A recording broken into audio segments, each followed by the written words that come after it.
So I was listening to him on the Rogan Experience, and there was an exchange here about Tulsi Gabbard.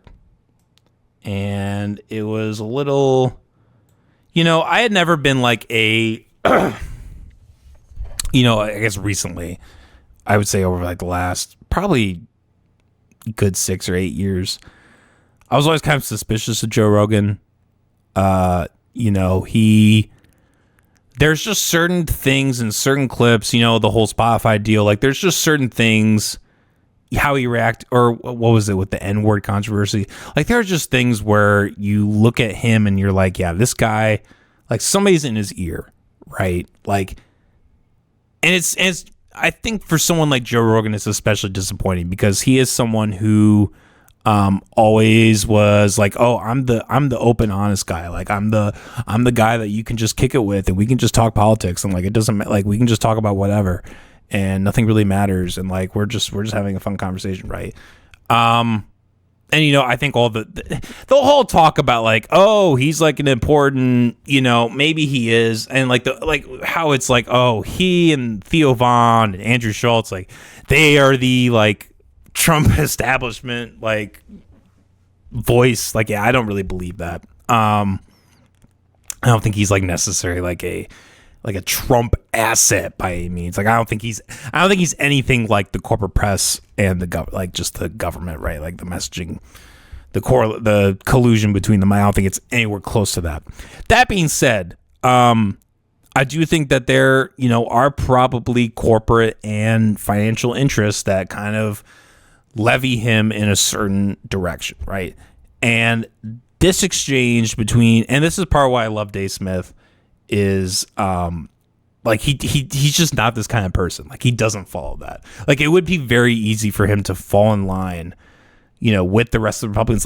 Like how many of these Republicans who voted for Trump, and Dave isn't a Republican, but like all these, like how many of these people who publicly voted for Donald Trump have been this outspoken about what he's done in Iran? I can't think of very many. Dave Smith has been this person. And he's willing to admit, like, hey, yeah, fuck that up. Big part. I mean, I don't vote in general, but like, even if I did vote, like, I definitely wouldn't have voted for Donald Trump because, like, yeah, like I've said before on the podcast, like, I knew this guy was a snake from day one of him being in office, and like, I think the whole lesser two evil things is bullshit. Regardless, there is this exchange between him and Dave Smith about Tulsi Gabbard, and I found it interesting. So let's just let me get this started, and then said people are great as individuals. Yeah. But when they get in a group, man, they're the worst things in the world. And that's why it should be about the issues. It should be about your principles and what you believe in. And that's and you should be like, look, like I've said many nice things about Tulsi Gabbard over the years, and I was extremely critical of her since last summer into now, because I think she's lying us into a war, which is the war that she was always opposed to. The one. She sold no war with Iran t-shirts. She like this was. How is she lying us into this war? So because that's a big statement. Yeah, absolutely. And it's and here's one thing first off the bat. Like I don't believe there are points where Rogan talks about things. I just don't believe he's that obtuse. Like I don't believe he doesn't know these things. I don't believe for a second that he doesn't know that Tulsi at the very least has been maybe, like, if we were to be really gracious about it, being like just kind of, hey, looking the other way on this war that she said that we shouldn't get into, we can't do to. Literally, she said sold t-shirts. Like I don't believe that for a second. I don't believe that he doesn't know anything about that. But anyways. True. So last summer, Tulsi Gabbard had given her, as the Director of National Intelligence does every year, they give their annual threat assessment. Then she testified before Congress about it. And it was very clear in her annual threat assessment that Iran was not attempting to build nuclear weapons, that they had not yet made the political decision to attempt to build nuclear weapons, let alone like are actually going for it. And she testified before Congress saying the same thing. And then while they were negotiating, Israel sneak attacks them. Then she had some post where she goes, Iran could be weeks or months away from nuclear weapons, which is was total bullshit. It made absolutely no sense at all. Let me see what the Post has. Sure. This is from, if you could find it, this is from it must have been last June. Right, but is that a fact? So if they're enriching uranium up to 60% and they just have to enrich it further for the ability to use it in nuclear weapons, that is a couple of weeks away. No, right? but not. Come on. Say what you want about Joe Rogan. He's not this dumb. I don't think anybody's this dumb. I don't think anybody, I shouldn't say nobody. I think very few serious people would think that 60% enriching uranium means within a couple weeks they have a bomb. Just think about that for a second.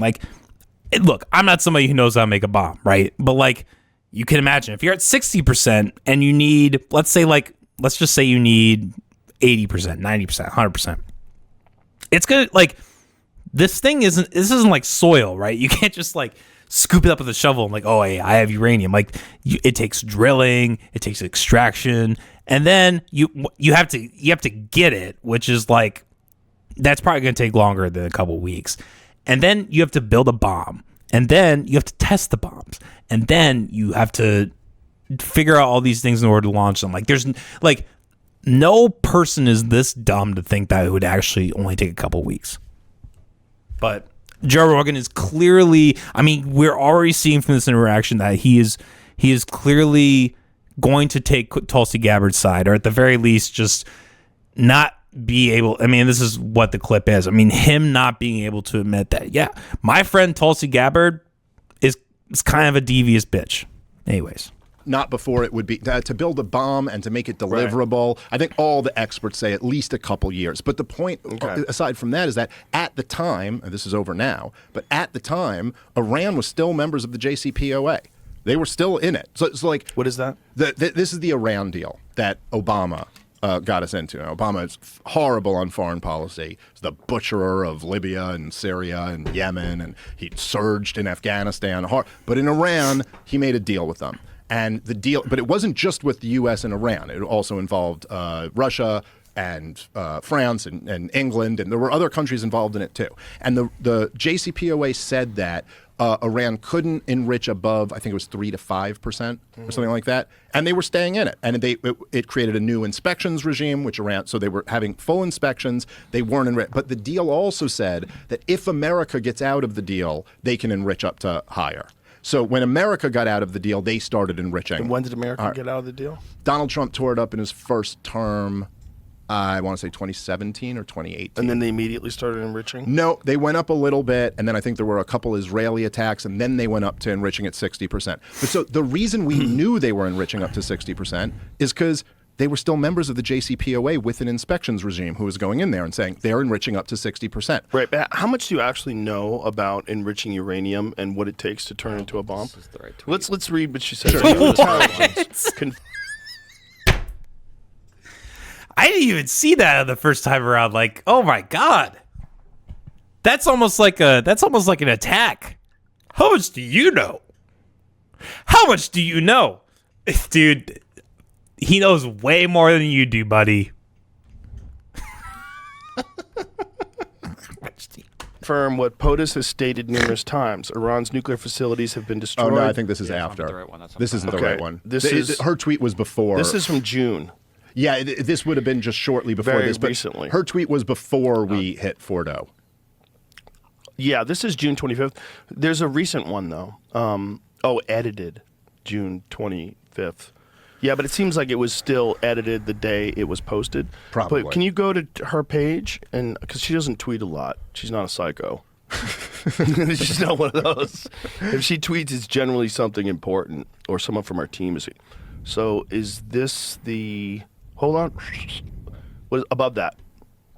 Overwhelmingly elected by the... Click on that, show more.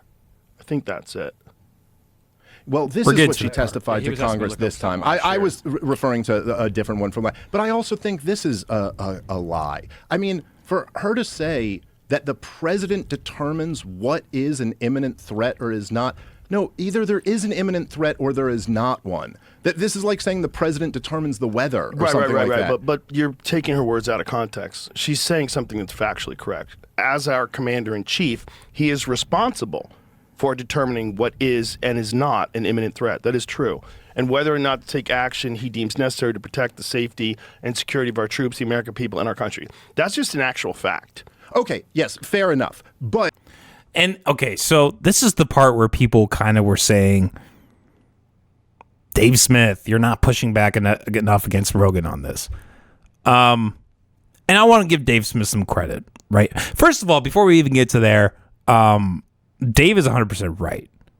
I think the disconnect between Dave and Rogan is looking at this through this like political, this like the basic governmental political filter, right? Where it's like, we do what our government officials tell us to do, what our government officials tell us, which is like the man who went against COVID, right? Like for him to take the stance, I mean, is especially disingenuous. But like this is just what a majority of Americans, how a majority of Americans view these things, because they're like, oh, if the commander in chief tells us this is a threat, then this is a threat. And Dave Smith is an actual human being with actual, ability to think and to say, hey, as an individual, I can determine whether this is actually a threat or not, because especially in the day and age of the internet, right? Like you can fucking Google it. You can do whatever, right? You can listen to podcasters. You can find information numerous amounts of ways, right? You don't have to go to Iran. But anyways, Dave is looking at this through like a realistic filter.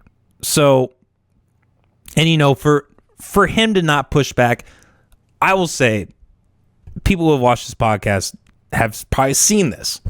It is extremely difficult when you're in that moment to push back against someone, especially on things that like are not that egregious. Like it's not like Rogan is over here saying like, oh, I like to fuck kids, right? Like it's not something, or like I support the war in Iran, right? Like it's nothing that crazy. It's just a simple like, this is a simple simple detail, right? And I've had this on the podcast too, where like somebody will say something that I know is incorrect. I don't really have much respect for him anymore after the Charlie Kirk stuff, but go back to Jason Bonnell, right? Me and him have had plenty of conversations. I can tell you there are numerous moments in those conversations where I was like, okay, what you said there is just not correct. But I'm going to move on, because at that point in time, I respect you as a person. I think you're an intelligent person, and we're not going to nitpick. And there's something to like how the episode flows and ebbs, right? Like there is something about like if you're just going to be the person who's like, I'm going to attack everything, I'm going to attack everything wrong, it's a terrible episode, it's a terrible podcast. So like whether you're a host or you're a guest, like there's a way to conduct the conversation, and this is getting really meta, but there's a way to conduct the conversation in which like you gotta choose your battles. You gotta pick and choose your battles.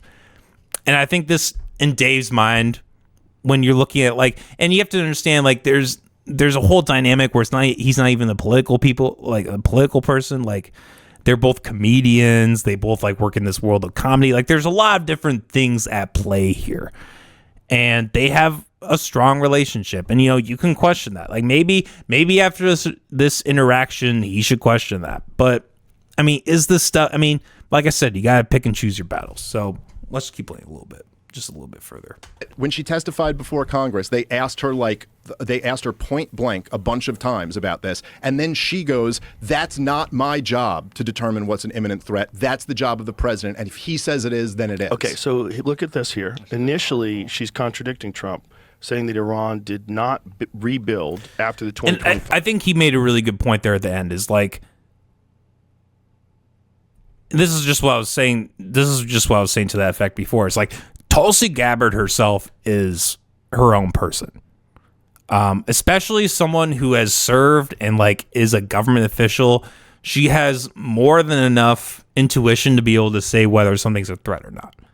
And for her to not say that, in order, to not go against Trump or to whatever, right? It's clearly coercive, and it's clear at the very least it's disingenuous. I think that's the point that Dave was trying to make, and the point that Rogan is just refusing to acknowledge. 5 strikes. contradicting Trump. So this is also from Time Magazine. So she's saying that. Now, what you're saying that she said earlier was a lie is not a lie, dude, because that is actually his. Well, I wasn't referring to that.